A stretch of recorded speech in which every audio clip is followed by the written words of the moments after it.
Good morning everybody.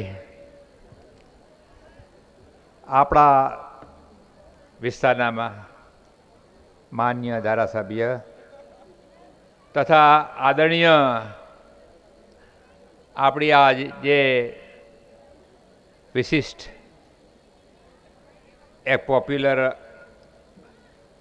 College છે, સંકુલ છે, એમના 36-37 વર્ષથી ફાઉન્ડર અને મેનેજિંગ ટ્રસ્ટી એવા ભાઈ શ્રી અર્જનભાઈ મઢવાડિયા, અહીં મંચ પર બિરાજમાન સિનિયર અમારા ટ્રસ્ટી બેન શાંતાબેન, સાથે જ સ્ટેજ ઉપર બેઠેલા અમારા ટ્રસ્ટી ભાઈ શ્રી ભરતભાઈ વિસાણા. આજે થોડી નાદુરુસ્ત તંદુરસ્તીને કારણે બે ટ્રસ્ટીઓ હાજર નથી રહ્યા છે. એમની એપોલોજી આવેલી છે મારી પાસે. એક છે ભરતભાઈ ઓડેદરા તથા બીજા મારા વાઇફ જયશ્રીબેન. સાથે આજે આનંદ થાય છે અમારા સિનિયર અધ્યાપક, પ્રિન્સિપાલ, ટ્રસ્ટી જે કોઈ બેન હિનાબેન, અને બહુ ખુશી થાય છે કે ઘણા વર્ષો પછી હું સ્ટેજ ઉપર આજે હીરાબેન અને મંજુબેનને હું જોઈ રહ્યો છું. બહુ મને ખુશી થઈ. પ્રોગ્રામમાં આવતા રહેજો, અવારનવાર આવતા રહેજો. બધી જ સંસ્થાના પ્રિન્સિપાલો, ખાસ કરીને જે મોટી સંખ્યાની સંસ્થા સંભાળે છે, એક જવાબદારની સંસ્થા સંભાળે છે એવા અમારા આદરણીય કેડી સાહેબ, દરેક સંસ્થાના પ્રિન્સિપાલો, ડાયરેક્ટરશ્રીઓ, હેડ ઓફ ડિપાર્ટમેન્ટ, અને સાથે સાથે તમામ આપણી જે વિભાગ છે, 12 વિભાગ સંસ્થાઓ, એમના બધાના વડાઓ, અધ્યાપકો, શિક્ષકો અને અત્યારે મોટી સંખ્યામાં વાલીઓ આવેલ છે, વાલીઓ અને વિદ્યાર્થીઓ. એન્યુઅલ ડે સ્વાભાવિક રીતના આપ જાણો છો એ હંમેશા એક સ્પેશિયલ ડે તરીકે મનાવવામાં આવે છે અને બાળકો હંમેશા ઉત્સાહી હોય છે. પણ આજે હું જોઈ રહ્યો છું બાળકો કરતાં ઉત્સાહિક અમારા ટીચર્સો છે. સ્પેશિયલ ડે માટે આતુરથી હંમેશા વિદ્યાર્થીઓ વાટ જોતા હોય છે કે ક્યારે આવે, અમે ક્યારે મજા કરીએ. તો આ સ્પેશિયલ ડે પર ખાસ કરીને મારે તો વિદ્યાર્થીઓને ખાસ કહેવાનું છે કે વિદ્યાર્થીઓ, તમે શાંતિથી સાંભળજો. આ તમારો દિવસ છે, એન્જોય કરજો અને એન્જોય કરી અને એમાંથી કંઈક મેળવજો. આપણે શિક્ષણ ક્ષેત્રે આજે છેલ્લા 36 વર્ષથી ખૂબ કામ કરી રહ્યા છે. આપ જાણો છો કે આપણી સંસ્થાને જે 36 વર્ષ થયા છે એ દરમિયાન ખૂબ જ પરિવર્તન આવ્યું છે, સુધારા થયા છે અને ઘણી જે સમસ્યાઓ આવી છે આ 36 વર્ષમાં એ પણ આપણે બધાએ ટ્રસ્ટી મંડળના સભ્યો સાથે આપણે દૂર કરી છે. દર વર્ષે આપણે આ સાંસ્કૃતિક કાર્યક્રમ કરતા હોય છે, પણ આ વખતે જરા અનોખો છે આ પ્રોગ્રામ. આપને ખ્યાલ હશે કે દર વર્ષે બધી શાખાઓ છે, 7 થી 8 આપણી સંસ્થા છે, જે કોલેજીસ એન્ડ સ્કૂલ્સ છે, એમને આ કાર્યક્રમ અલગ અલગ કરવામાં આવતા, બધાને અલગ અલગ કરતા. પણ આ વખતે એક નવો પ્રયોગ કરવામાં આવ્યો છે અને એના ઇનિશિયેટર છે આપણા માનનીય શ્રી અર્જનભાઈ. અને એમના માર્ગદર્શન નીચે અમને પણ વિચાર આવ્યો કે આ તો બહુ સરસ વાત છે કે આખા સંકુલનો એક કાર્યક્રમ થાય, ભવ્ય થાય, મોટો થાય, સુંદર થાય, બધી સંસ્થાનું પાર્ટિસિપેશન હોય. પહેલાંમાં શું થતું, જે અધ્યાપકો મારી સામે અથવા ટીચર્સ જે બેઠા એમને ખ્યાલ હશે કે આખો મહિનો એક કાર્યક્રમમાં એક એક વિભાગ કરે એટલે એક મહિનો આખો જતો હતો એમાં. બીજું, આ વખતે મને એ અનુભવ થયો કે એક જ દિવસે આખા સંકુલનો કાર્યક્રમ કરવો. જોકે આપણે તો આયોજન તો તાત્કાલિક કરવું પડ્યું. અર્જનભાઈ અમને કહ્યું કે આપની પાસે 5 કે 6 દિવસ છે અને આપણે સીએમ સાહેબને બોલાવવાના છે. એ 5-6 દિવસમાં મારા અધ્યાપકો, પ્રિન્સિપાલથી માંડીને કેડી સાહેબ તો બહુ એક્ટિવ રહ્યા હતા, બીજા બધા બહુ એક્ટિવ રહ્યા હતા. દરરોજ એક કમિટીની મિટિંગ બોલાવે, ડિસ્ટ્રીબ્યુશનનો વર્ક કર્યું. પણ અર્જનભાઈ, આપના માર્ગદર્શન નીચે અમે જે કામ કર્યું એમાં અમને ખાસ કરીને આપણી સંસ્થાને એક ફાયદો થયો કે બધી સંસ્થા વચ્ચે એક ઇન્ટરેક્શન સારું થયું, કોર્ડિનેશન થયું. દરરોજ નવી નવી વાતો થતી, મિટિંગો થતી. એ મિટિંગો ફાઇનલી મારી પાસે આવતી, અમે ચર્ચા કરતા, એમાંથી નિચોડ કાઢીને આપણે શું શોર્ટ કરી શકીએ અને એને બેસ્ટ કરી શકીએ. અને એનાથી વધારે વિશેષ મને એ ગમ્યું કે એક તો આપણે એક ક્રાઉડ મળે, જે આજે તમે જોઈ શક્યા છે, સુંદર ક્રાઉડ મળે છે, મોટું ક્રાઉડ મળે છે. ત્યારે તેમાં અલગ અલગ જે વિભાગનો આપણે પ્રસંગ કરતા હતા એમાં ધારો કે અમે MBA કરીએ કે એન્જિનિયરિંગ કરીએ કે ત્યાં, તો ત્યાં સંખ્યા માત્ર પેરેન્ટ્સની 50 કે 60 હોય, વિદ્યાર્થીઓ પણ ઓછા હોય અને દૂર હોવાથી એમનો ખર્ચ પણ વધી જાય. હું જરા ઇકોનોમીનો માણસ રહ્યો એટલે થોડી ચીકણાવડા કરું એટલે બજેટ થાય મોટું. 8 સંસ્થાનું અર્જનભાઈ જોઈએ તો લગભગ 12 લાખથી 15 લાખનું બજેટ થતું હતું. આ આપના પ્રયોગથી, આપના સૂચન અમને ગમ્યું. દર વર્ષે આવું થતું હોય તો પણ અમને મજા આવશે કે આ માત્ર 6 લાખમાં અમારું આયોજન પૂરું થઈ જશે. અને એ પણ ફાયદો થયો. પણ વધારે ને વધારે ફાયદો એ થયો મને કે એક એક સંસ્થા વચ્ચે કનેક્ટિવિટી આવી ગઈ. હિનાબેન, કેડી સાહેબ, તમારા જે દરરોજના 6 દિવસના જે એ હું તમારી સાથે મિટિંગમાં હતો, પણ તમારા વચ્ચેનો જે ગેપ હોય છે, એજ્યુકેશન ઇન્સ્ટિટ્યૂટમાં ગેપ ન હોવો જોઈએ. ઇન્ટરેક્શન થતો, વિચારો થતા, એમાંથી નવા આઈડિયા મળતા. ખૂબ મને પણ પોતાને ખૂબ નવા આઈડિયા મળ્યા. એટલે હું ખૂબ ખૂબ અભિનંદન આપું છું. અને ભવિષ્યમાં પણ આપણે આ પ્રયોગ ચાલુ રાખીશું. આજે આપણે જોયું કે આપણી સંસ્થામાં ગોલ્ડ મેડલ્સ 7-8 આપણા વિદ્યાર્થીઓને મળ્યા. પારિતોષિક આજે મને લાગે છે ઓછા મળ્યા છે, પારિતોષિક પણ ઘણા છે, સર્ટિફિકેટ આપણે ઓછા રાખેલા છે. અને એ સિવાય પણ NCC, NSS અને રમતગમતમાં અન્ય ગોલ્ડ મેડલો, અન્ય પ્રાઇઝીસ મળેલા છે. એ પણ એક અગત્યનો મુદ્દો છે. આપણે આપણી સંસ્થામાં શિક્ષણ ક્ષેત્રે, એમાં ખાસ કરીને ક્વોલિટી ઓફ એજ્યુકેશનમાં આપણે બહુ જ ધ્યાન આપીએ છીએ.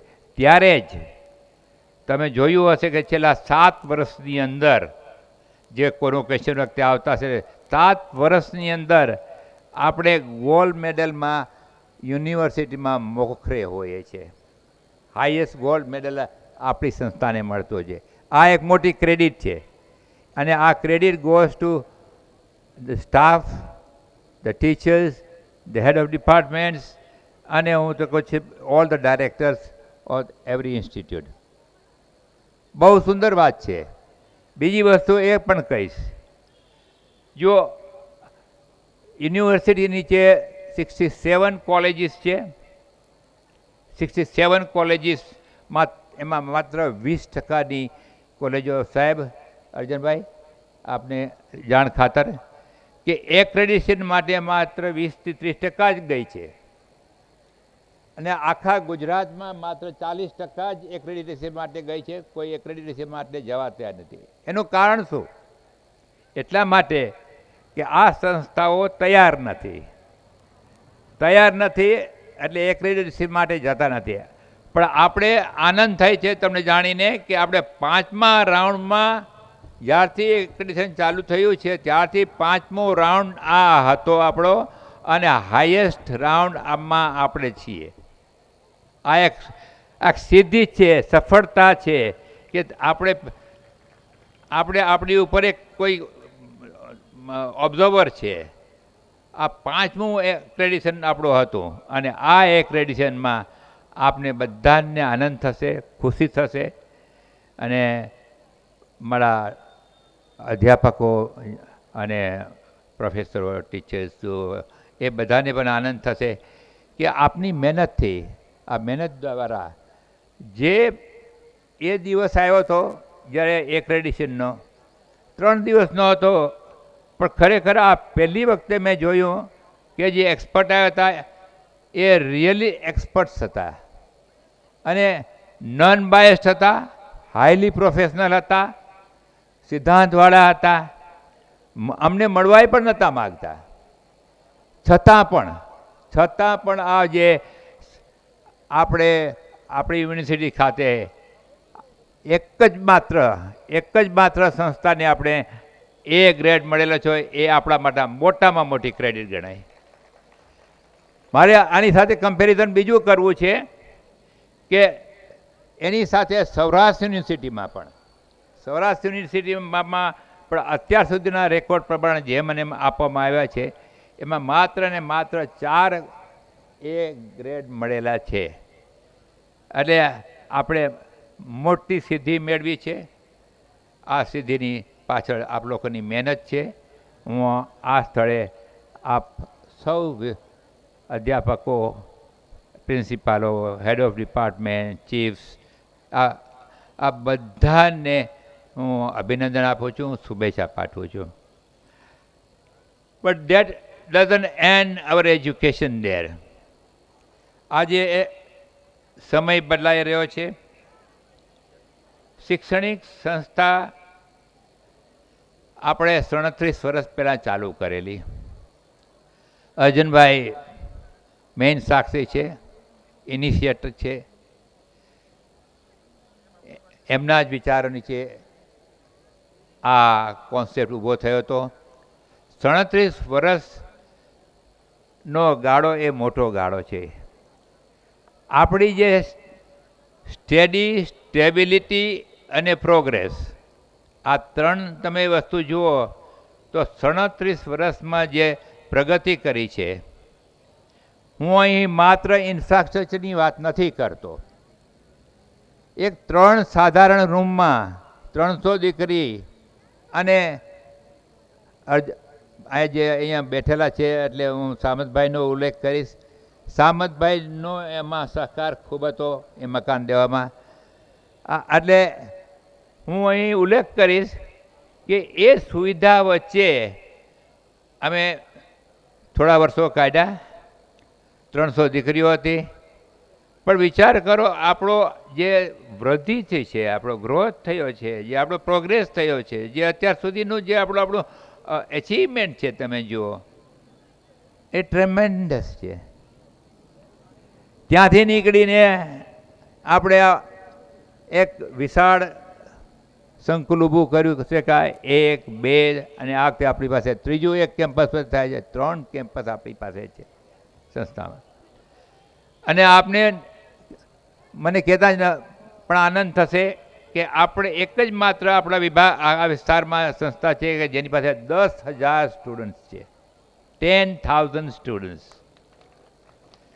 અને એ પણ તમને આનંદ થશે કે આપણી સ્કૂલ છે, ઇંગ્લિશ મીડિયમના ટીચર કદાચ હશે, અહીંયા પ્રિન્સિપાલ બેઠા હશે, આતું ચોકરે હોય તો કે નથી આવ્યા, સોરી બીમાર રહે છે હમણાં. હા, આપણી પાસે 3,000 સ્ટુડન્ટ્સ સ્કૂલ્સમાં છે.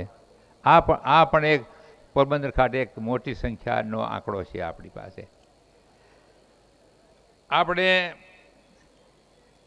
ઘણા વર્ષોથી જે આપણી આ મહેનત છે એના ફળ હવે આપણે જોઈ રહ્યા છીએ. તમે જોયું હશે કે સંસ્થામાં અમે ખાસ કરીને ઇન્ફ્રાસ્ટ્રક્ચર જોયું હશે. દર 2 વર્ષે 3 વર્ષે કંઈક નવું થતું હશે, બિલ્ડિંગ થતું હશે, લાઇબ્રેરી થતી હશે, અનેક વિભાગ થતા હશે. 3 વર્ષની અંદર અમે 2 કે 3 નવી યુનિટ ઊભી કરી છે. સાથે સાથે આ છેલ્લા 10 વર્ષની અંદર હ્યુજ એક નવું કેમ્પસ ઊભું કરી દીધું છે. અમારું બાજુનું કેમ્પસ પણ અત્યારે યુઝમાં જ છે, સ્પોર્ટ્સ એન્ડ ગ્રાઉન્ડમાં, એ પણ તૈયાર છે. પણ માત્ર ઇન્ફ્રાસ્ટ્રક્ચરમાં અમારું ફોકસ નથી. અમે ક્વોલિટી એજ્યુકેશન, ડિસિપ્લિન અને સંસ્કાર, આ 3 ઉપર અમે ભાર મૂકી રહ્યા છે. આજની સમસ્યા શિક્ષણનો વ્યાપ વધ્યો છે, દર વધ્યો છે, ગ્રોથ છે. There is a tremendous growth of demand of education. ખૂબ વધ્યો છે. પણ જ્યારે સવાલ આવે છે ક્વોલિટીનો, આજે ગુણવત્તાનો, ત્યારે ગુણવત્તા માટે આપણે હજુ પણ આપણે નબળા પડીએ છીએ. એ દિશામાં હવેના પ્રયત્નો આપણી સંસ્થા સારા અધ્યાપકો, કારણ કે અલ્ટિમેટલી શિક્ષણ લેવું હોય તો સારા અધ્યાપકો, શિક્ષિત અધ્યાપકો, સિન્સિયર અધ્યાપકો અને ટ્રેન અધ્યાપકો, નિષ્ઠાવાળા અધ્યાપકો, એ રાખીશું આપણે તો આપણું શિક્ષણ આપણે સુધારી શકશું. આજે તમે જોયું હશે કે જે ઇન્ફ્રાસ્ટ્રક્ચર આપણે કરી રહ્યા છે, અને હમણાં અમારે અર્જુનભાઈ સાથે હમણાં થોડા વખતથી વાત જ ચાલે છે કે બાજુના ગ્રાઉન્ડમાં પણ ઇન્ફ્રાસ્ટ્રક્ચર આપણે કરવાના છે. પણ ઇન્ફ્રાસ્ટ્રક્ચરથી પૂરું નથી થતું. તમે જોયું હશે કે આખા પોરબંદરમાં જે સંસ્થાઓ છે એની સાથે તમે જુઓ તો આપણી પાસે કમ્પ્લીટ સુવિધાઓ, જે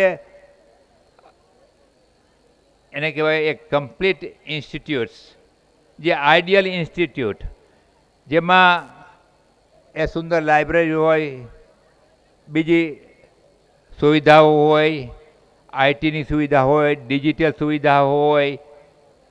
પછી હવે તો આજનો જે યુગ છે આઈટીનો યુગ, એમાં નાના બાળકોને પણ 3 વર્ષથી 3 થી 6 વર્ષને પણ નાનું એવું કોડિંગ શીખડાવવામાં આવે છે.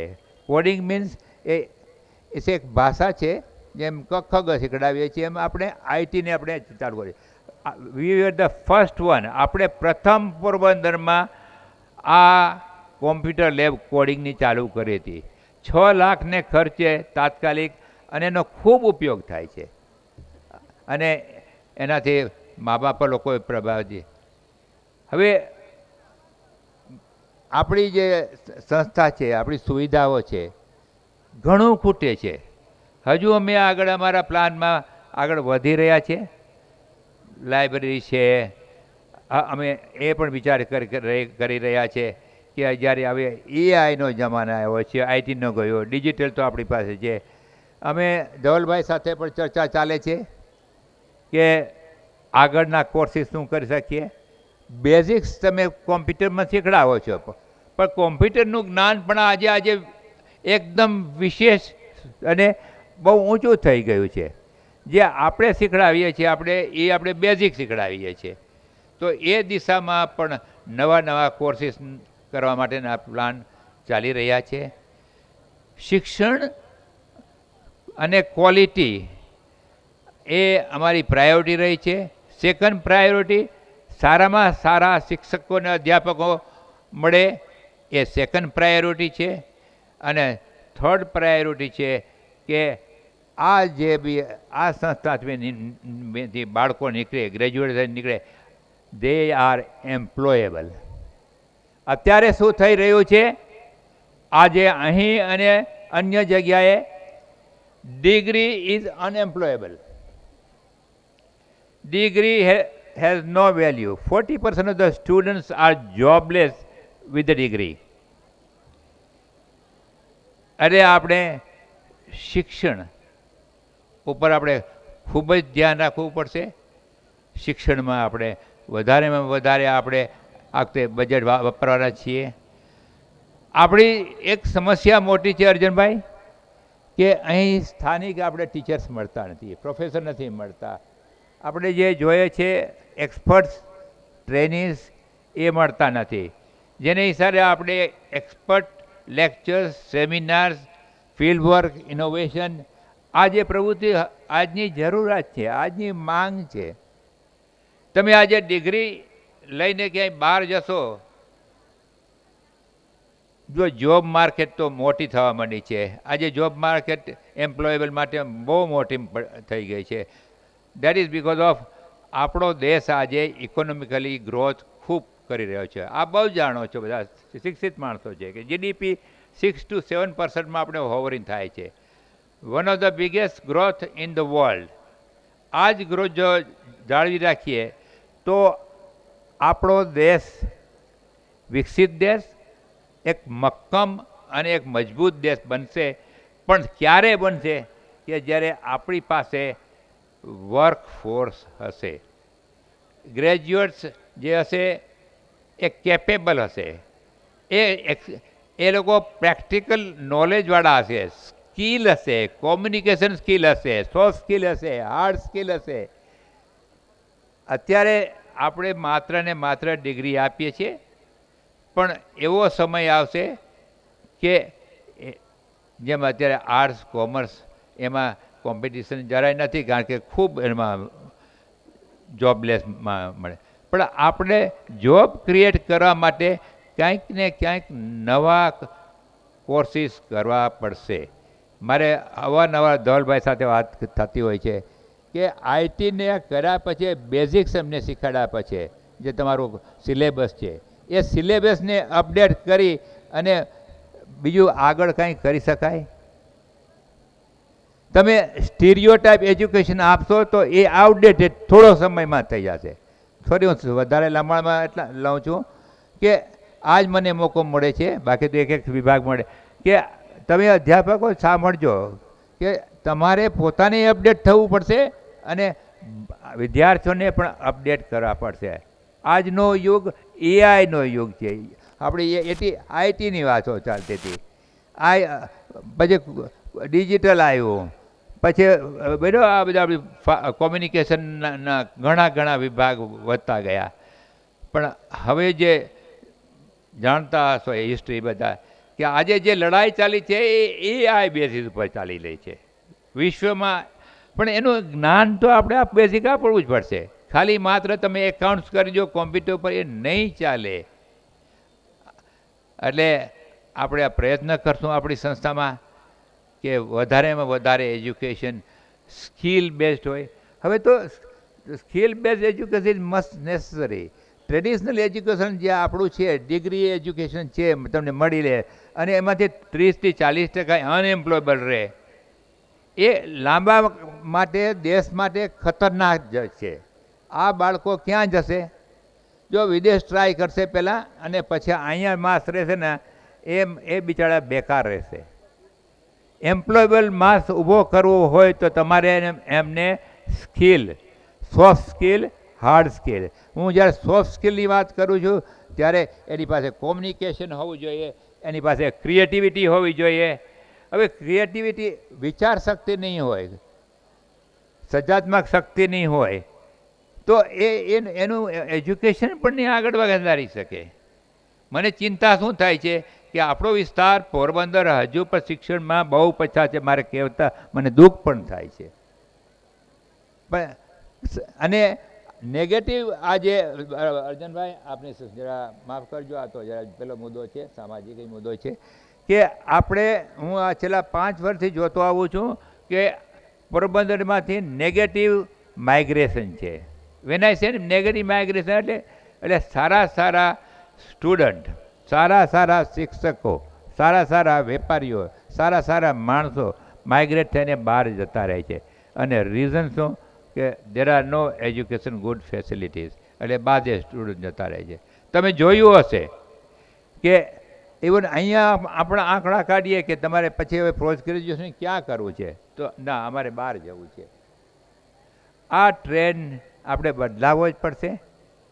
આખો યુગ ચેન્જ થતો જાય છે. એજ્યુકેશન રિફોર્મ થઈ રહ્યું છે, એજ્યુકેશન સિસ્ટમમાં બદલાવ આવી રહ્યો છે, એની ટેકનોલોજીનો બદલાવ આવી રહ્યો છે. સુવિધા, સાધનો બધું અપગ્રેડ કરવું પડે. પણ એનાથી વિશેષ આજે મારા ટીચર્સોને, અધ્યાપકોને વિનંતી કરવાની છે કે તમે માસમાં અહીંયા બેઠેલા છે, મારે વિનંતી કરવાની છે કે તમે તમારા સબ્જેક્ટ તમે પ્રિપેર કરી આવો અને પ્રિપેર કરીને અપડેટ તમારી જાતને અપડેટ કરો. જો કે હવે નેશનલ એજ્યુકેશન પોલિસીમાં ઈનાબેનને ખબર હશે કે એ મુદ્દો છે કે તમને બધાને પણ ટ્રેન કરવા, ટીચર્સને પણ ટ્રેન કરવા. આ જરૂરિયાત છે, આજની માંગ છે. નહીં હોય તો તમે ટ્રેન નહીં થાવ તો બીજા ટીચરને શું સ્ટુડન્ટને કેવી રીતના કરશો? મને ચિંતા થાય છે એટલા માટે કે હું 36 વર્ષથી અહીંયાનું એજ્યુકેશન જોતો આવ્યો છું. ઓકે, અક્ષર જ્ઞાનમાંથી નીકળ્યા આપણે આજે, પણ હજુ પણ અક્ષર જ્ઞાનમાં જો આપણે રહેવું હોય, ચોપડીમાં જ રહેવું હોય, ટ્રેડિશનલમાં રહેવું હોય તો આપણું ફ્યુચર નથી. બાળકોને જોબ નહીં મળે. જોબની ઓપોર્ચ્યુનિટી ખૂબ છે.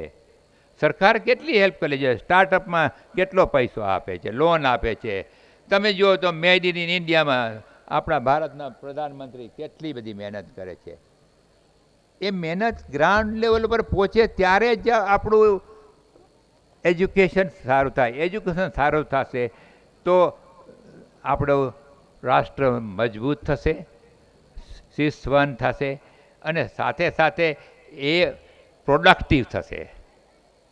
આપણે બસ ખરેખર પ્રગતિ તો કરી છે, પણ મારો આ જે મુદ્દો આજ આપણી સંસ્થાઓ, પોરબંદરની સંસ્થાઓને છે કે માત્ર જે છે એનાથી સંતોષ ન માનો. Syllabus is old, 1942, traditional. It has to change. If it doesn't change, we will never be able to change our education. સિલેબસમાં પરિવર્તન આવવું જ જોઈએ. બધા વિશ્વના દેશો પરિવર્તન કરી રહ્યા છે, ચેન્જીસ કર્યા છે, આપણે પણ કરવું જોઈએ. આપણે કદાચ યુનિવર્સિટીમાંથી મળતું એ મળે, પણ સાથે સાથે સાહેબ યદી આપ તો સાક્ષી છો, આપણે છેલ્લે સર્ક્યુલર આવ્યું છે જે એમાં કહેલું છે કે 50% તમે પોતે હવે નેશનલ એજ્યુકેશન પોલિસી પ્રમાણે યુનિવર્સિટી તો એક્ઝામના 50 રાખ્યા છે. હવે 50 તો આપણે આપ્યા છે. તો આ 50માં બધા અધ્યાપકોને આ લાગુ પડે છે કે બધા 50%માં તમે એમને પ્રેક્ટિકલ કરાવો, એક્સપેરિમેન્ટલ કરાવો, ફિલ્ડ વર્ક કરાવો, એસાઇનમેન્ટ આપો, એને નવા વિચારો આપો અને નવું કરવાની ખાલી તમે 2 ક્લાસ લઈ 3 ક્લાસ લઈને બાળકોને ઘરે મોકલી દો અને તો એ ખાલી માત્ર જ્યારે ડિગ્રી લઈને નીકળે ત્યારે માત્ર થોડું વાંચતા લખતા શીખતો. મને દુઃખ થાય છે એટલા માટે કે હું અહીંયા 37 વર્ષથી રહ્યો છું. મારો જન્મ અહીંયા થયો છે. મેં હાર્ડવર્ક અહીંથી જ કર્યું છે. એટલે મેં દુનિયા પણ જોઈ છે, પણ જે શિક્ષણ આપણે અહીંયા આ પ્રાંતમાં મળવું જોઈએ એની પાછળ આપણે બધાએ, અર્જુનભાઈ તો અમને હંમેશા માર્ગદર્શન આપતા હોય છે, એમની સાથે ચર્ચા પણ કરતા હોય, તો હવે તો અમને કદાચ મદદરૂપ પણ થશે ત્યાં પણ આ મુદ્દો લઈ જવા માટે કે શિક્ષણ અભ્યાસક્રમમાં બદલાવ ક્યારે આવે. આજે 2 વર્ષથી આપણે ચાલે છે ને, 2 વર્ષ થયા. 2 વર્ષમાં તો માણસ આખી દુનિયા ફરી આવે, 2 ડિગ્રી લઈ આવે. પણ અમલવારી જે છે, જે અમલવારી જ્યાં સુધી જો મારી આપણી સંસ્થામાં હું વાત કરું છું, મને મને મને જરાક ઓલું પણ થાય છે દિલમાં કે 2 વર્ષની અંદર અથવા તાત્કાલિક અમલવારી થવી જોઈએ અપગ્રેડેશનની.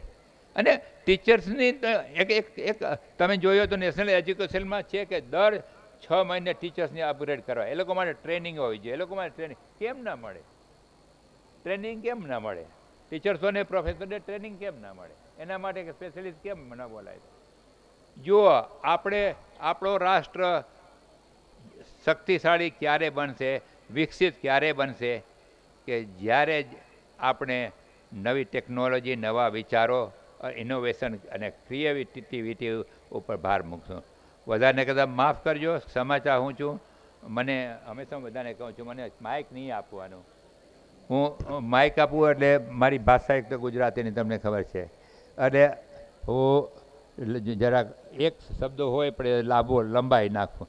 પણ મારી વ્યથા આપ સમજતા હશો એક સંસ્થાના પ્રમુખ તરીકે કે આ ચિંતાનો વિષય છે, આપણે બધાએ સિરિયસ લેવાનું છે.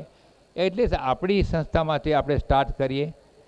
અને અંતમાં ખાલી હવે બધાનો આજે અર્જનભાઈનો ખાસ હું આભાર માનું છું. અર્જનભાઈ, આપના બિઝી શેડ્યુલમાં હમણાં 2 દિવસથી તમે અમારી સાથે સંકળાયેલા છો. તમારું માર્ગદર્શન ત્યાં બેઠા બેઠા પણ હું લઉં છું. ફોનમાં કંઈ તકલીફ હોય તો તમે તાત્કાલિક અમને આપો છો. ભરતભાઈ વિસાણા તો અમારી સાથે જ હંમેશા રહ્યા છે. એક ભાઈ તરીકે કે જે માનો એ હિનાબેન કેડી સાહેબ તો મને હંમેશા દરરોજ એક અમારી મિટિંગ હોય અને અમને બ્રીફિંગ કરતા હોય છે.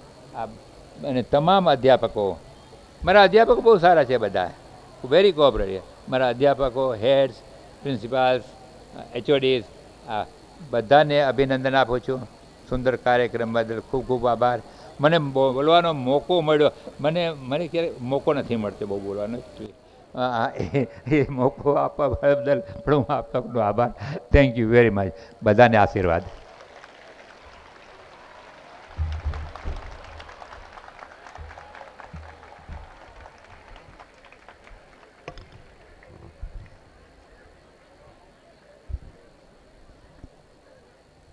ખૂબ ખૂબ આભાર સાહેબ શ્રીનો.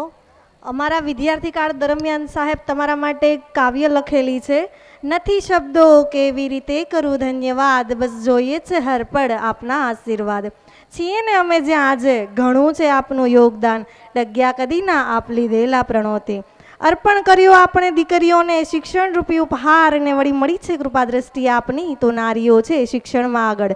ને વળી રાખ્યું છે ક્યાં કોઈ ક્ષેત્ર પાછળ, તોડી જૂના રિવાજો અને બંધનોને મેળવ્યું છે નારીએ સમાજમાં સ્થાન. નથી શબ્દો કેવી રીતે કરું ધન્યવાદ, બસ જોઈએ છે હરપળ આપના આશીર્વાદ. આભાર સાહેબ.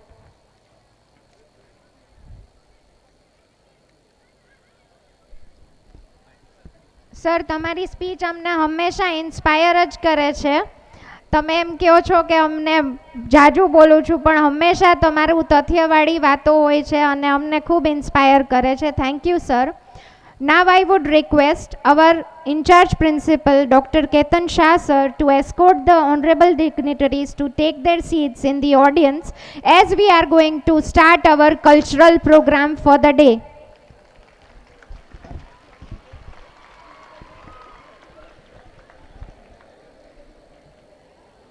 હવે આપણે આપણા સાંસ્કૃતિક કાર્યક્રમ તરફ આગળ વધીશું, જેની તમે લોકો ક્યારે આતુરતાથી રાહ જોઈ રહ્યા છો. ડૉક્ટર VR ગોઢાણીયા મહિલા કોલેજમાં અભ્યાસક્રમની સાથે સાથે અભ્યાસોત્તર પ્રવૃત્તિમાં પણ દીકરીઓનું વ્યક્તિત્વ ખીલી ઉઠે તે માટે સતત પ્રયત્નો કરવામાં આવી રહ્યા છે. જેમાં NSS અને NCCમાંથી દીકરીઓએ દિલ્હી ખાતે યોજાયેલી પરેડમાં ભાગ લઈ ચૂકી છે. તેમજ એક દીકરી અગ્નિવીરમાં તથા 3 BSF, 1 ફોરેસ્ટ ઓફિસર, 4 પોલીસ ઇન્સ્પેક્ટરમાં સિલેક્ટ થઈ ચૂકી છે. તથા વિવિધ રમતોમાં મહિલા કોલેજની વિદ્યાર્થીનીઓએ રાષ્ટ્રકક્ષાએ ભાગ લઈને અનેક પારિતોષિક પ્રાપ્ત કરી ચૂકી છે. આ ઉપરાંત કોલેજની 31 દીકરીઓએ ડિપ્લોમા ઇન યોગની તાલીમ લઈને હાલ ગામડાઓમાં યોગા ક્લાસીસ ચલાવી રહી છે. સૌરાષ્ટ્રની એકમાત્ર કોલેજ કે જે 4 વખત નેક એકેડેસની સાયકલ સફળતાપૂર્વક પાર કરેલી છે, જેમાં 2023માં નેક મૂલ્યાંકન દરમિયાન A ગ્રેડ પ્રાપ્ત કર્યો છે. ભક્ત કવિ નરસિંહ મહેતા યુનિવર્સિટી સાથે સંલગ્ન આશરે 167 કોલેજોમાંથી A ગ્રેડ પ્રાપ્ત કરનાર એકમાત્ર કોલેજ છે. આ કોલેજ હજુ પણ આ જ રીતે સફળતાના શિખરો સર કરતી રહે એવી અમોને વિશ્વાસ છે. તો આપણે આપણા આ સાંસ્કૃતિક કાર્યક્રમ તરફ આગળ વધતા વક્રતુંડ મહાકાય સૂર્યકોટિ સમપ્રભ નિર્વિઘ્નમ કુરુ મે દેવ સર્વ કાર્યેષુ સર્વદા. કોઈ પણ સારા કાર્યક્રમની શરૂઆત આપણે શ્રી વિઘ્નહર્તા ગણેશજીને યાદ કરીને જ કરતા હોઈએ છીએ. તો સૌપ્રથમ BBAની વિદ્યાર્થીની દ્વારા ગણેશ સ્તુતિથી શરૂઆત કરીએ.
આપણે સંસ્થાનો સુવર્ણ ઇતિહાસ જોઈએ તો સંકલ્પ અને ધ્યેય શક્તિ જો જીવનમાં વણાયેલા હોય ને તો મોટામાં મોટો કાર્ય પણ શક્ય બને છે.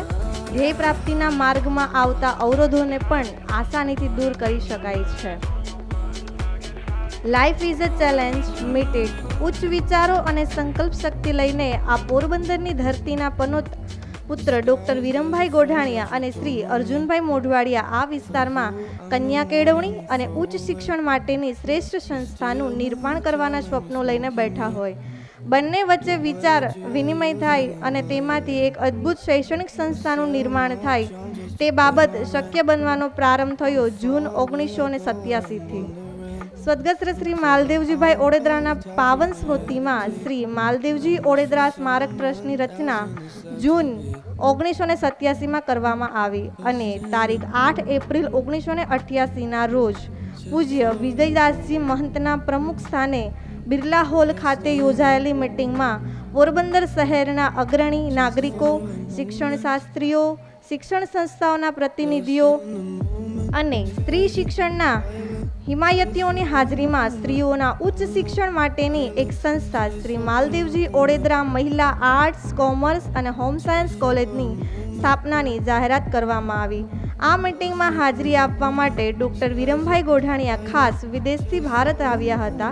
આ મિટિંગમાં ડૉક્ટર વિરમભાઈ ગોઢાણીયાએ ₹65 લાખનો આર્થિક સહયોગ આપવાની જાહેરાત કરી. ટ્રસ્ટ બંધારણ પ્રમાણે શરૂઆતમાં શ્રી અર્જુનભાઈ મોઢવાડિયા, શ્રી રમેશભાઈ સિંધવ અને શ્રી મધુભાઈ મહેતા ફાઉન્ડર ટ્રસ્ટી થયા અને પછી શ્રી જેઠાભાઈ વિશાણા અને ડૉક્ટર વિરમભાઈ ગોઢાણીયાને આજીવન ટ્રસ્ટી તરીકે મૂકવામાં આવ્યા.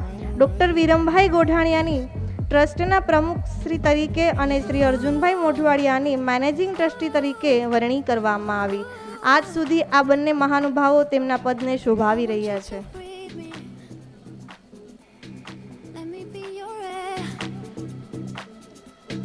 Let me roam your body freely. No inhibition. હવે આપણે આપણા સાંસ્કૃતિક પ્રોગ્રામ તરફ આગળ વધીએ છીએ. તો સૌપ્રથમ બીબીએની વિદ્યાર્થીની દ્વારા ગણેશ સ્તુતિની શરૂઆત કરીએ.